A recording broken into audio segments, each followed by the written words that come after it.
Last year, I went to the mall with my fiancé, and I spotted this amazing cashmere wool coat. It was perfect and the only one left in my size. The best part was that it was on clearance for $100, so I bought it without hesitation. I wore it several times last year, but this year hasn't been cold enough for me to bring it out. Last week, with news of an upcoming cold front, I decided it was time to take the coat to the dry cleaners so I could wear it this week. After searching through all my closets without finding it, I asked my fiancée if she'd seen it. She mentioned that she hadn't seen me wear it in a while, so she lent it to her brother to wear to a wedding. I was annoyed upon hearing this, but decided not to make a big deal out of it. I simply told her to ask her brother to bring it back so I could get it dry cleaned. Thursday came around, and he hadn't returned it, so I asked her again. However, by Friday, I hadn't heard anything, so I called him. He told me that he got drunk at the wedding and lost my coat. I was super annoyed and insisted he owed me the exact coat from that exact brand. Last night, my fiancée came home from work in a mood and handed me $100. She said her brother dropped off the money, and I shouldn't have made him pay for the coat, considering his financial situation and the fact that I hadn't worn it much. I looked at the $100 and told her I wanted a replacement coat or the current amount it costs, as $100 wouldn't cover it. She claimed he went to the store, and it now costs $700. She argued that $100 should be enough since I paid only $100 for it originally. I insisted that $100 doesn't buy me a new coat. We went back and forth, unable to find common ground. She offered to add an extra $100 of her own money, sarcastically saying she was coming out ahead. I argued that I was still without a coat, and nothing would satisfy my loss except a replacement coat. She suggested I could buy a similar one for $200 and thought I was being ridiculous. Frustrated, she called her parents on speakerphone, and they sided with their children. Her dad even said a man shouldn't be so hung up on a coat. I told him that a man replaces what he loses. Now, they're all upset with me for wanting the same coat as a replacement, and I feel like they're implying that her brother is not a man. Am I wrong for wanting the same coat as a replacement? Obviously not. He lost a coat, and he should replace it with the same or a comparable coat, not just handing you $100 like that covers it. Your girlfriend should cover it if her brother doesn't, especially since she lent your things without your permission. You're never going to win this argument. It might seem petty from the outside when it's framed as just a coat, but it's not just a coat. It's a complete disrespect of your things. Your girlfriend went and took something of yours without even mentioning it to you, lent it to someone else who then lost it. She's ultimately responsible here, and the whole attitude about you wanting to profit or being ridiculous for wanting it replaced, are they kidding? You're supposed to be like, oh well, just forget it. Does she have any respect for you at all? If I did this and my brother lost or ruined the coat, I'd jump through hoops to replace it. I honestly can't believe her attitude, and the whole family too. I'm sorry, but you will have to make some tough decisions regarding this relationship. Giving away your coat in the first place was a major red flag. Fighting you on holding her brother responsible was an even redder one. Finally, bringing her parents into the mix, as if they would be neutral arbiters, I feel like it's obvious she's going to keep pulling selfish crap like this. Agree, literally. She called her parents on speakerphone to help bully OP into bending over. Dad even tried to emasculate OP into bending to their will. Luckily, it didn't work. As a possible side note, will she always be loaning money to her brother or other relatives who don't make as much as she and OP do? OP needs to run away. At the very least, take the $200 now and break up. Take the brother-in-law to court for the rest. If he gets nothing, it's $500. Divorce and heartache cost a lot more. My little brother recently moved in with me. It was a huge shock at first. My brother, who is nearly an adult, is female to male. I, a 34-year-old male, had no idea he was trans or even questioning his gender. He always seemed perfectly happy as a girl. It turns out he came out to our parents after getting his hair cut, and they didn't take it well in the slightest. From what he's told me, he wasn't exactly kicked out. They just started being unbearable. They were calling him Myler in every sentence they said just to annoy him, I suppose. Mom kept booking him appointments to get hair extensions and his lashes done, and Dad didn't let him wear the male uniform to sixth form, and so on. It got so bad that he took a train from down south to up north to ask if he could live with me. Of course, I said yes.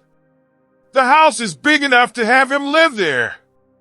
There are 4 bedrooms and an attic room. My girlfriend, Nico, who is 32, was irritated when she found out. We've discussed her moving in before, and now she's telling me that. She will not move until Will leaves.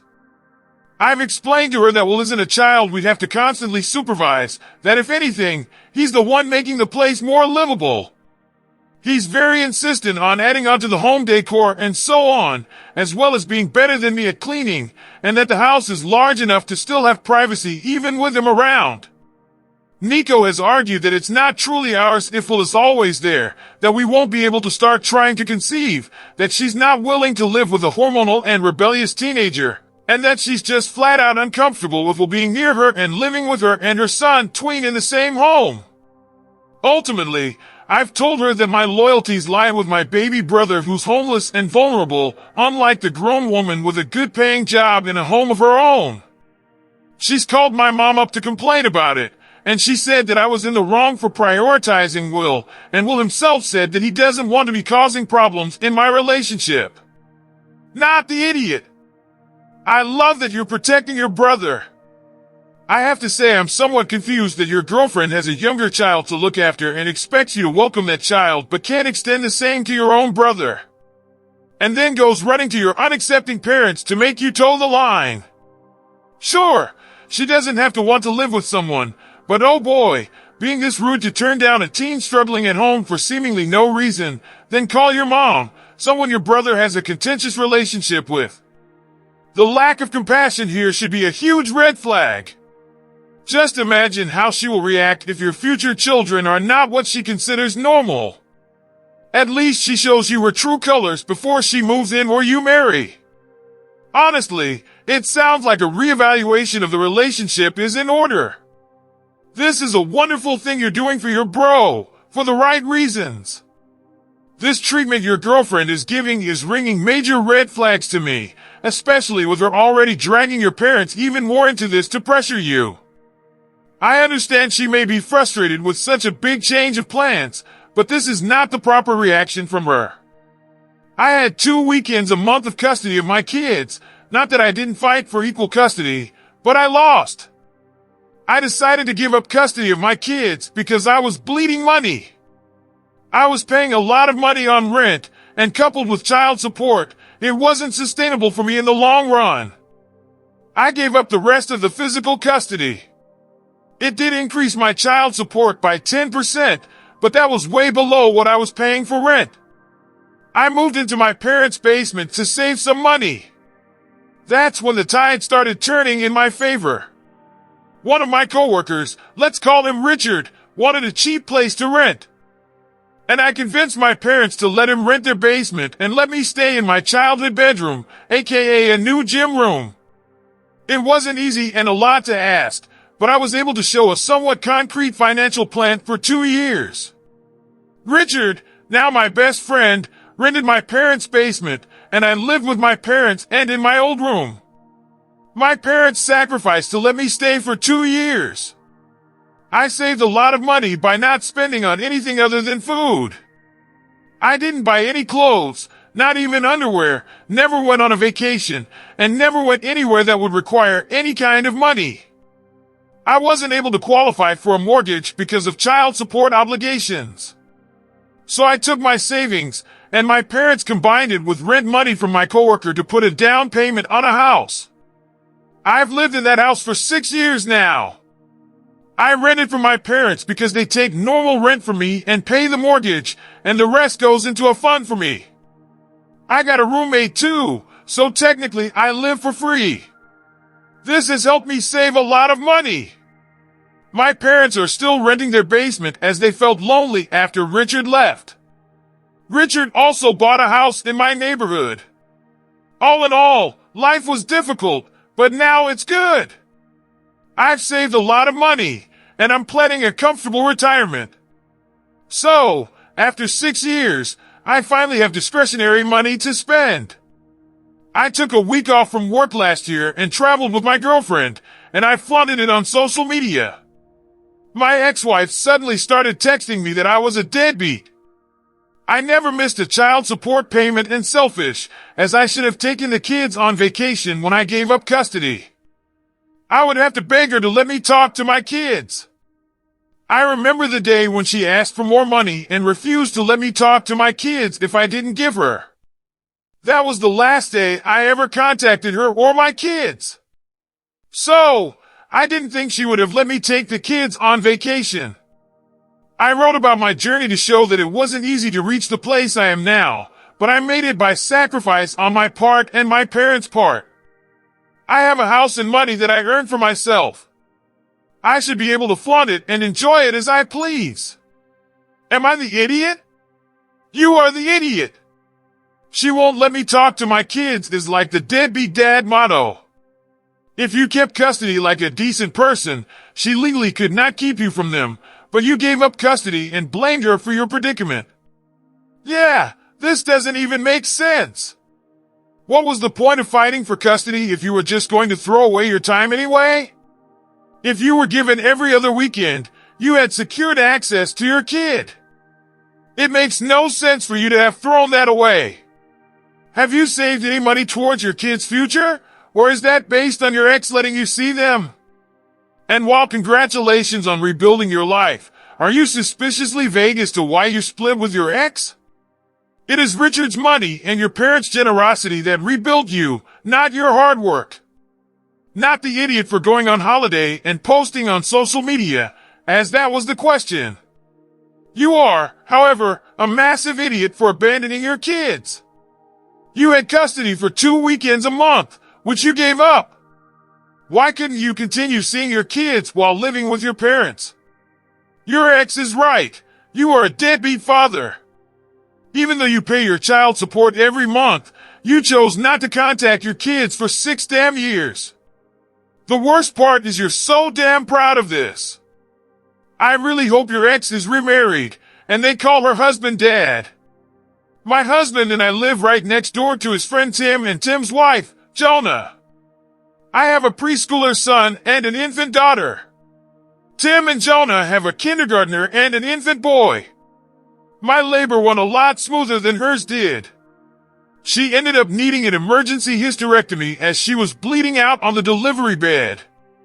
They came home last night, and when they got home, Tim called my husband down to smoke. When he got back upstairs, he told me that Tim had asked him for a favor. Tim was wondering if I would go over to his house periodically throughout the day while he was at work to check on his wife and do tasks for her cooking, cleaning, keeping her company as she was bedridden and feeling down and depressed from the unexpected hysterectomy and the reality of not being able to have more children. Listen, I feel for the woman. I really do. But this is not my problem. I just had a baby less than a month ago, and even cooking for us is a chore because I'm exhausted.